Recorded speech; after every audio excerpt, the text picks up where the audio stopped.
जय हिंद। आप सभी स्टूडेंट को स्वागत है आप सभी छात्रों का आज की क्लास में। प्यारे बच्चों, आज की क्लास में हम आप सभी छात्रों के लिए सोशल साइंस के बहुत ही महत्वपूर्ण और बहुत ही वीवीआई ऑब्जेक्टिव क्वेश्चन लाए हैं। ये क्वेश्चन बहुत ही महत्वपूर्ण है आप सभी बच्चों के मैट्रिक परीक्षा 2025 के लिए, और ये प्रश्न बिहार बोर्ड के द्वारा भी काफ़ी बार पूछा गया है, इसी के लिए काफ़ी महत्वपूर्ण है। तो सभी छात्र इसे जरूर याद कर लीजिएगा। चलिए आज की क्लास को शुरू करते हैं पहले क्वेश्चन के साथ। पहला क्वेश्चन है, गोंडवाना समूह के कोयले का निर्माण हुआ था। ठीक है, क्वेश्चन है गोंडवाना समूह के कोयले का निर्माण हुआ था। तो इस क्वेश्चन का आंसर हो जाएगा बच्चों 20 करोड़ वर्ष पूर्व। ठीक है, याद करते चलेंगे, क्या हो जाएगा आंसर 20 करोड़ वर्ष पूर्व। ठीक है, इस क्वेश्चन का आंसर यह होगा। चलिए अगले क्वेश्चन की तरफ बढ़ते हैं। अगला प्रश्न है, भारत में कोयले का सर्व प्रमुख उत्पादक राज्य है। क्वेश्चन है, भारत में कोयले का सर्व प्रमुख उत्पादक राज्य कौन है। तो इस क्वेश्चन का आंसर हो जाएगा बच्चों झारखंड। ठीक है, सही बच्चे याद रखेंगे, क्या हो जाएगा आंसर आंसर हो जाएगा झारखंड। सही बच्चों को याद रखना है। चलिए अगले क्वेश्चन की तरफ बढ़ते हैं। अगला प्रश्न है, सर्वोत्तम कोयले का प्रकार कौन सा है। क्वेश्चन है, सर्वोत्तम कोयले का प्रकार कौन सा है। तो इस क्वेश्चन का आंसर हो जाएगा एंथ्रासाइट। ठीक है, सही बच्चे याद रखेंगे, क्या हो जाएगा एंथ्रासाइट। इस क्वेश्चन का आंसर हो जाएगा। चलिए अगले क्वेश्चन की तरफ बढ़ते हैं। अगला प्रश्न है, मुंबई हाई क्यों प्रसिद्ध है। क्वेश्चन है, मुंबई हाई क्यों प्रसिद्ध है। तो इस क्वेश्चन का आंसर हो जाएगा खनिज तेल हेतु।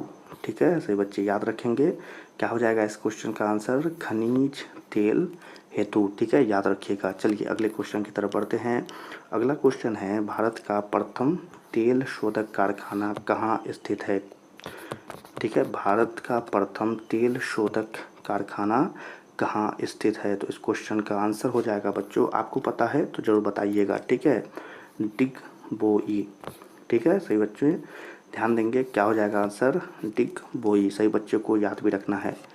चलिए अगले क्वेश्चन की तरफ बढ़ते हैं। अगला क्वेश्चन है, प्राकृतिक गैस किस खनिज के साथ पाया जाता है। प्राकृतिक गैस किस खनिज के साथ पाया जाता है।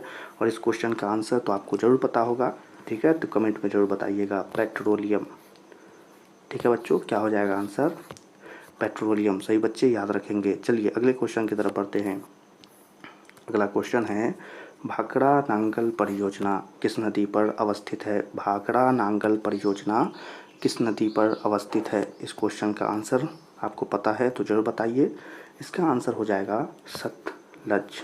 ठीक है बच्चों, क्या हो जाएगा आंसर सतलज। चलिए अगले क्वेश्चन की तरफ बढ़ते हैं। अगला क्वेश्चन है, दक्षिण भारत की सबसे बड़ी नदी घाटी परियोजना है। क्वेश्चन है, दक्षिण भारत की सबसे बड़ी नदी घाटी परियोजना है। तो इस क्वेश्चन का आंसर बताएंगे, क्या होगा इसका आंसर हो जाएगा टंगभद्रा। ठीक है, तुंगभद्रा। ठीक है, बहुत ही वीवीआई क्वेश्चन है, सही बच्चे याद रखेंगे तुंगभद्रा। चलिए अगले क्वेश्चन की तरफ बढ़ते हैं। अगला प्रश्न है, ताप विद्युत केंद्र का उदाहरण है।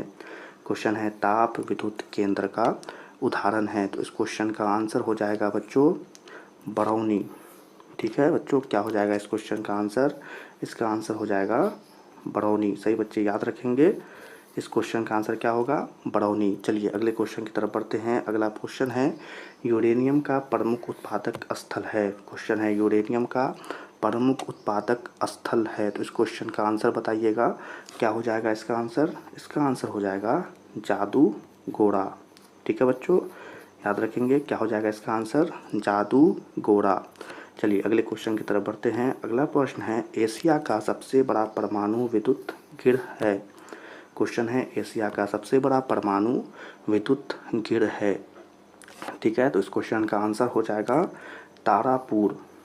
ठीक है बच्चों, क्या हो जाएगा इसका आंसर हो जाएगा तारापुर। सही बच्चे याद रखेंगे तारापुर। चलिए अगले क्वेश्चन की तरफ बढ़ते हैं। अगला क्वेश्चन है, भारत के किस राज्य में सौर ऊर्जा के विकास की सर्वाधिक संभावना है। क्वेश्चन है, भारत के किस राज्य में सौर ऊर्जा के विकास की सर्वाधिक संभावना है। तो इस क्वेश्चन का आंसर हो जाएगा बच्चों राजस्थान। ठीक है, अगर आपको पता है तो कमेंट में ज़रूर बताइएगा। ठीक है, राजस्थान इस क्वेश्चन का आंसर हो जाएगा। सही बच्चे याद रखेंगे राजस्थान। चलिए अगले क्वेश्चन की तरफ बढ़ते हैं।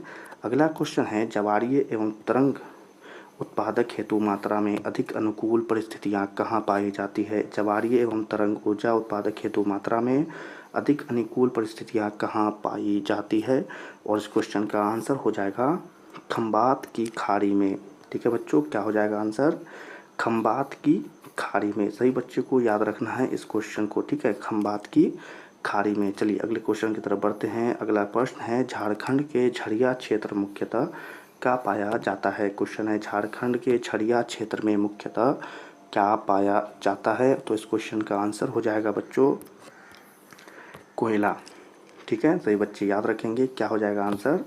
आंसर हो जाएगा कोयला। ठीक है बच्चों, याद रखिएगा, क्या हो जाएगा आंसर? कोयला। चलिए अगले क्वेश्चन की तरफ बढ़ते हैं। अगला प्रश्न है, भारत का कान्हा राष्ट्रीय पार्क प्रसिद्ध है? भारत का कान्हा राष्ट्रीय पार्क प्रसिद्ध है, तो किसके लिए प्रसिद्ध है? तो इस क्वेश्चन का आंसर हो जाएगा बाघ के लिए प्रसिद्ध है। ठीक है बच्चों, क्या हो जाएगा इस क्वेश्चन का आंसर? बाघ के लिए प्रसिद्ध है। तो चलिए इसी क्वेश्चन के साथ आज की क्लास को समाप्त करते हैं। आज की क्लास की यह वीवीआई ऑब्जेक्टिव समाप्त होते हैं। सभी छात्र इन सारे प्रश्नों को जल्दी से याद कर लीजिएगा। ठीक है, तो सभी छात्रों को कहना चाहते हैं, आज की क्लास पसंद आई हो तो इस क्लास को लाइक कर दीजिएगा, और अभी तक हमारे चैनल को अगर सब्सक्राइब नहीं किया है तो सब्सक्राइब करके बेल आइकन को ऑल पर सेलेक्ट कर लें। आज की क्लास आपको कैसी लगी कमेंट में ज़रूर बताइएगा, और अपने दोस्तों के साथ इस क्लास को ज़रूर शेयर करें। सभी छात्रों से मिलेंगे अगली क्लास में। तब तक के लिए आप सभी छात्रों को जय हिंद।